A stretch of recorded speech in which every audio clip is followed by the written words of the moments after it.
What's up, guys? Welcome back to Newswave. So yesterday, Sony finally unveiled the game list for this big PlayStation Plus revamp that'll be happening in a couple of weeks, and it certainly had some mixed reactions online, depending on which tier you're really looking forward to, whether it's the classic games or some of the newer stuff, and we're gonna go over all that here today. Also, we are gonna be talking about Fall Guys, as we now have a release date for the game going free to play on even other platforms like the Xbox and the Switch. And we're also gonna be talking about a pretty amazing project for the Nintendo 64, showing just how far this system can be pushed. Guys, if you enjoy these videos, make sure you hit that like button, helps out a ton. And if you're new here to the Spawnwave channel, make sure you subscribe down below and ring that notification bell so you can keep up to date with all of the uploads here on the channel. And we're gonna start today with Balan Wonderworld, because Square Enix actually commented about this game with their investors as they were asked seemingly about the lawsuit with Yuji Naka. We can see this posted up by PSU saying, speaking during Square Enix's latest financial call, they revealed that it had been involved in a lawsuit with Naka, but didn't go into any further details, probably from the advice of their legal counsel, I'm sure. Despite this, the publisher said, "It is a game that we recommend with confidence." That kind of set the internet off because they're recommending Balan Wonderworld, which is a strange thing to do there. But I mean, Square is not going to say this game's terrible, don't buy it. They're still trying to sell these copies that I'm sure are stacked up in warehouses and stuff. Didn't do too well out of the gate. Hasn't really done well since then, even with price drops down to like $20. So they're not going to bury their game. They're even to investors, they're going to put on a happy face and say, yeah, we still recommend it. Please, people, start buying it so we can get rid of these copies. But yeah, it seemed like they were very interested in that Yuji Naka lawsuit, something that Square wasn't too interested in going into detail on. Also, we do know that Square had released Kingdom Hearts on the Switch as the cloud version, which that was a whole topic on its own when that happened. But there was an update recently that sparked the whole thing, the controversy up around these cloud games once again, which we can see this posted up over on the Kingdom Hearts Twitter account, saying we've published patch 1.0.3 for the Kingdom Hearts series for Nintendo Switch cloud version. Server congestion can now be viewed on the portal page, and while playing Kingdom Hearts 3, the options prioritize performance or graphic quality can be selected when starting the game. I mean, that's good, but the fact that you might have to time out your game time with server congestion is a whole thing, like I said, with these cloud games for the Switch, seem to become a trend there, where if you don't feel like you could port it or didn't necessarily want to invest the time and resources and money into it, just have a cloud version come out, and that's kind of it. And for this one, it was pretty expensive to buy. It was like $80 or $90 or something for the Kingdom Hearts collection that was just a cloud game, and now you have to check a portal page to see if a bunch of other people are playing, because that would give you a worse experience. Square's being Square recently, aren't they? The decision not to port these games over natively to a platform that has over 100 million, and then just recommending Balan Wonderworld with confidence. Oh, and we're getting closer and closer to Xenoblade Chronicles 3 releasing at the end of July. Nice surprise having that game moved up a couple of months into the summer, but I am keeping my eye out for that collector's edition, because if you know anything about these Xenoblade collector's editions, they sell out very, very fast, and then they're like 2 or 3 times the amount on eBay, like immediately. Well, it looks like with this particular collector's edition, you might have it kind of mailed out in pieces. Take a look at this. This was posted up by Xenoblade Universe, where they say collector edition is not going to be delivered on launch, at least in Europe. We can see a little screen capture here that they did from the Nintendo website, saying if you reserve the Xenoblade Chronicles 3 Collector's Edition, you will receive the packaged Xenoblade Chronicles 3 game software when it launches on June 29th, and the additional contents of the Collector's Edition, which includes like that steelbook case, concept art book, all this, will be delivered separately at a later date, expected delivery timing autumn 2022. So, obviously there are people gonna buy it and be like, it's kind of annoying, they gotta wait a bit longer, but I thought about this a bit more and said, well, if I'm someone who wants to resell this thing, I'm probably gonna stay away from it then, because are you going to order it and then wait potentially until the end of the year to list it? I guess you could like pre-order it and then list the pre-order, although that's been a whole thing with eBay that you just get your post taken down for. So I'm hoping the knock-on effect here is that resellers kind of stay away from this, but who am I kidding? This thing's going to sell out immediately. So I'll try to keep you guys up to date on when these things go live. And guys, with some of the quick news out of the way, let's get into the bigger stuff. Let's start right away with the big game lineup that was revealed yesterday from Sony for their PlayStation Plus revamp that's going live starting at the end of this month. And then I believe in the US, it's like the second week in June. Well, we can see this over on PlayStation blog. And we can start with the PS4 and the PS5 game catalog. This is for the PlayStation Plus Extra and the Premium. Remember, if you have PlayStation Plus currently and you don't want to upgrade, you'll just end up rolling into PlayStation Plus Essential, which is the exact same thing you have now. You'll get those monthly games from time to time as they announce them, as well as online play, cloud saves, all of this. However, if you want to go up to PlayStation Plus Extra, you'll be able to take advantage of this list of games that, you know, I'll give them credit. This is a bit better than I was thinking. Like, this is from PlayStation Studios. They divided into that and then like the third party partners. But like right at the top, you can see like Bloodborne's in there, which is cool. Concrete Genie. Demon Souls for the PS5 is in there. Then we have Everybody's Golf, Ghost of Tsushima Director's Cut.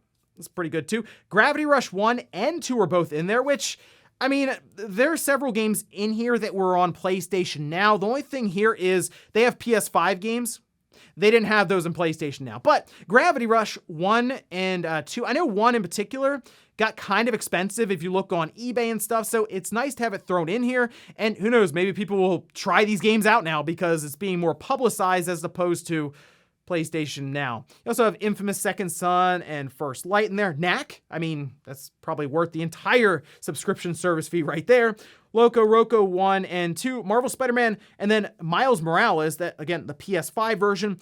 I didn't notice Spider-Man Remastered in here, so maybe that's just left off for now. And then we have Medieval, Patapon 1 and 2, Resogun's in there, that's a cool game. Returnal, Shadow of the Colossus, all the Uncharted's, Until Dawn, Wipeout Omega Collection. I was looking down this list and I was like, that's actually not bad for that PlayStation Plus Extra tier. Then you kind of look into the third parties, and there are some PS5 games in here, along with Assassin's Creed Valhalla. They also have Control Ultimate Edition, and then, of course, some PS4 games mixed in there, along with things like Red Dead Redemption 2. That's been on subscription services previously, but it's just nice to see it added in here. Moving up to the classic games catalog, this is specific to the PlayStation Plus Premium or Deluxe plan, the most expensive one. Basically, they do say that some of these titles will show improved frame rates, higher quality resolution, which I would hope so compared to the original launch versions on the PlayStation. They say for select original PlayStation and PSP games, you'll have a new user interface and menus that allow you to save your game at any time, or basically save states, or rewind the game if you want to have a do-over. It also looks like any purchases you made previously for these titles on PlayStation or PSP will just automatically transfer over here, and you'll just be able to redeem them and start playing them, not even having to sign up for the service, which is one of the biggest things here. It looks like some of these titles you'll just be able to buy individually. So it's not necessarily like how Nintendo locks you into having to get this subscription service. No, you'll just be able to buy them at like each at a time. So that is a nice thing to see thrown in there. You don't have to worry about subscribing if, say, you just want Ape Escape or Hot Shots Golf or Intelligent Cube, Jumping Flash, Siphon Filter, Super Stardust Portable. I'm looking at Siphon Filter. I'm curious how that one is going to age for a lot of people, specifically the controls, but I guess we'll see there. And then the third-party partners, Mr. Driller, Tekken 2, Worms Party, and then Armageddon. Those all leaked out early. We had kind of gone over some of the key art that showed up on the PlayStation Network. And then we have PS2 remastered games that, like 70% of the list was in PlayStation Now, but like Dark Cloud 1 and 2, all the different Jack games, Rogue Galaxy, which is awesome, and Ape Escape 2. And then we have the list of PlayStation 3 games that are all done through streaming. This, of course, being basically the most disappointing part when they made the announcement of the big revamp, is these will not be native experiences. So I feel like these are games that people may fire up here and there just to try it out, but I think most of the time is we spent in that PlayStation Plus Extras tier. It also looks like they removed some things. Like, I feel like we had all of the Resistance games on PlayStation Now. They just have Resistance 3 here. And then we do have like Infamous 2, Infamous 1, Motor Storm is in there, Puppeteer, which is a pretty cool game, and a bunch of Ratchet and Clank games. Metal Gear Solid 4 was removed leading up to this revamp, and unfortunately, it doesn't look like it is part of this streaming platform. Then we have the time-limited game trials. There are 6 of them. So it's not the situation where they have a bunch of game trials. Some of the big ones, obviously, Uncharted Legacy of Thieves Collection, Horizon Forbidden West, Tiny Tina's Wonderland, and WWE 2K22. They also mentioned they'll be adding games regularly throughout the year. So each month, it looks like they're going to be adding PlayStation Plus games as they do now, as well as a range of classic titles and games for that PS Plus extra tier. They didn't really necessarily say, okay, we're going to have PS1, PS2, and PSP games all go in midway through the month. So we could have a month where it's a bunch of PS1 games, maybe some PS3 streaming games instead, or they drop a PS5 game that's maybe like a year old into the service, which makes me hopeful that we will see more of these classic games go into the service, because Sony didn't update PlayStation Now really at all. After they initially dropped those games, they kind of just moved along, whereas here they're incentivized to bring more PS1 games or more of these PS2 remasters. So that's more or less my hope at this point as they build this platform up. Otherwise, though, looking at the initial offering, I would say PlayStation Plus Extra is probably the one with the most value, and the fact that it's prorated, if you want to go up to the premium tier, you can kind of just hang out and see how they handle that going forward. But the collection there of games that Sony is showing up with here for PS4 and PS5, it's actually pretty good, especially if you pick up a PS5 for the first time sometime this year. That immediately gives you a pretty good value. But let me know what you think about the different tiers and the games they've shown off so far. Next up, let's talk about Fall Guys. It is going free to play, and we now have a release date for it, as well as when it will be dropping on other platforms like the Xbox and the Switch.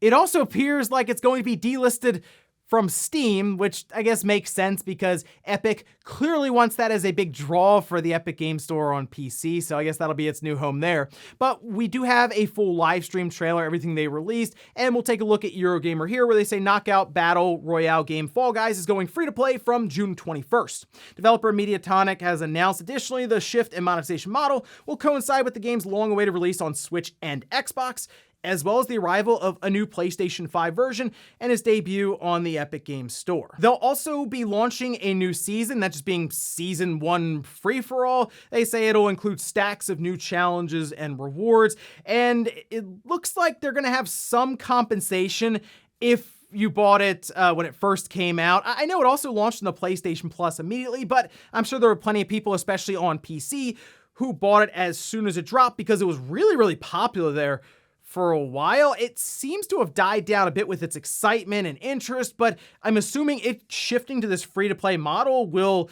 get people excited about it again with the new season and all of this. But they will have a legacy pack for people who had purchased it previously. According to them, it will include various cosmetic items and the first season pass for free. We did get some information on the Switch version when it comes to the resolution and frame rate. For Nintendo Life, handheld is 30 FPS, 720p, and dock mode is 30 FPS, 1080p, and you can use the Joy-Con or the Pro controller with the Switch there. So overall, I am curious if this is something that will get people talking about Fall Guys again. I know we saw Rocket League. That went to free to play with different monetization practices where you had keys and chests and all this stuff that you would open up and cosmetic stuff, but they did a lot of crossovers with cars and everything. So maybe we see Fall Guys jump back up and on the charts again as people are interested playing it with the new season, and it being free to play will probably just bring more people on board with it and launching on the Switch and Xbox. But there you go, Fall Guys gonna be free to play starting next month with a brand new season. Next up, let's talk about the Nintendo 64 and a project that popped up online that was genuinely impressive for a lot of people, mostly because it shows Portal running on the Nintendo 64, like an actual N64. Take a look at this.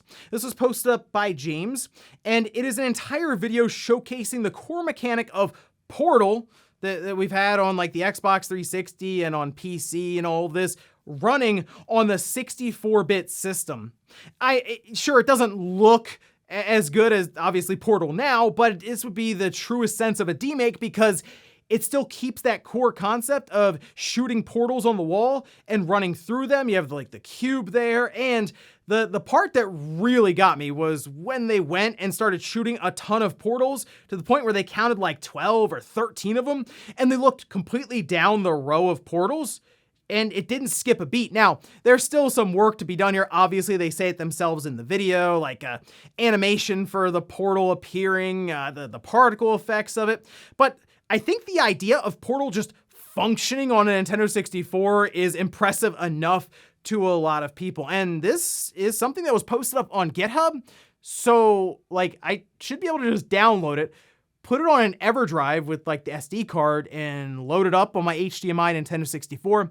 And I might need to do that because this is something I feel like I have to see for myself on my own system. It is that like mind-blowing that it exists. And I am curious how much further they're gonna go with this, if they just wanted to see if it would function and maybe they'll polish it up a bit, or maybe they try to develop an entire Portal game on the Nintendo 64. It's just impressive to see newer ideas and concepts be possible on older systems like this. We certainly weren't thinking about the Nintendo 64 having portals shooting all over the different walls in a room running through it back in the late 90s, but here we are. And in our last bit of news, let's talk about the PlayStation 5 and the potential for bundles maybe this holiday season, as there was one spotted. We can see this over on Push Square, where they have one for Horizon Forbidden West with the PS5. Nice little graphic there on the front of the box. This is from Shop 2 that it was spotted on, but didn't look like it was up for sale yet. And they have it listed at 499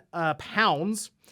And we had one bundle, apparently, that was Ratchet & Clank Rift Apart last year, and that one was spotted in France. So we're starting to see these pop up outside the US, and I've been wondering if we'll eventually see Sony take a shot at this. The problem with these bundles is like there's no real need to do it. Usually there'll be a bundle for like the holiday season just to continue having demand next to competitors in the holidays, but like, is there a need to? You can't even find the PS5, let alone a bundle. It's nice to have a game like Horizon Forbidden West thrown in there. They say you'd save like 20 pounds if you got that certain bundle compared to buying the PS5 disc unit and Horizon Forbidden West. But at this point, you go on places like eBay or Amazon and the PS5's like $700 to $800 as it is. So just finding one of these systems is like the hard part, let alone, also, it comes with Horizon Forbidden West, which is a shame because sometimes you'd get that bundle or that special edition that looks really, really cool and it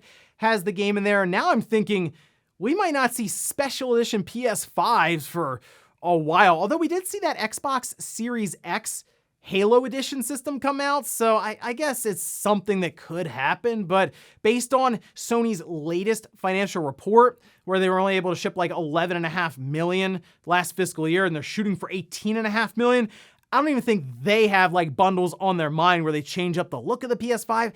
They're just trying to catch up with demand and get these systems out there any way they can, but here's hoping in like the second half of this generation, we see a bunch of PlayStation 5 like system special editions and bundles. Because like, can you imagine, for example, Spider-Man 2, like we see Venom's in there and like Spider-Man and Miles, and they maybe play around with the plates where one side is Spider-Man, the other side's Venom. Like a lot of possibilities when it comes down to it. It's just, can Sony deliver when it comes to the stock? And before we go to the comment of the day, we're gonna take a look at the poll that I posted up yesterday, where I asked, with the PlayStation Plus game list revealed for the new service, which tier are you subscribing to? Looks like 28% just saying, hey, I'm staying with PlayStation Plus. I already got it. I pay $60 a year. I'm good. 6% on extra, 13% on premium, and then 53% said none. I'm not planning on subscribing right now. I get the essential being the highest. It is the cheapest one, and it's what people have now if they're subscribed to PlayStation Plus. I'm a little surprised premium is higher than extra, only because it's yes, it costs more, but like that classic selection just wasn't that impactful, I feel like. Sure, like Ape Escape's in there, and that's cool, and there's those PS2 games, but like 70% of those PS2 remasters were already on PlayStation Now, and I don't really think that many people were interested in PlayStation Now because it was me and like 12 or 13 other people who were subscribed to it, but I'm still hopeful that Sony now takes the time to start bringing more and more games to that premium tier through the classics. And we'll finish up with the comment of the day as you're seeing here. This is from Nice saying, to be honest, it doesn't matter if they're working on Zelda ports or not. Their answer still would be the same. They obviously won't say, yeah, we are working on it, because otherwise Nintendo would sue them. Yeah, obviously there would be NDAs in place, and that's something else that was brought up. They're not just going to stand up and be like, oh yeah, we're working on the Wind Waker and Twilight Princess remasters of HD collection. Yeah, it's coming out later on this year. Next month, June, Nintendo should be announcing it, so check it out then. Clearly they're going to play dumb or just like skate around the question or just say no.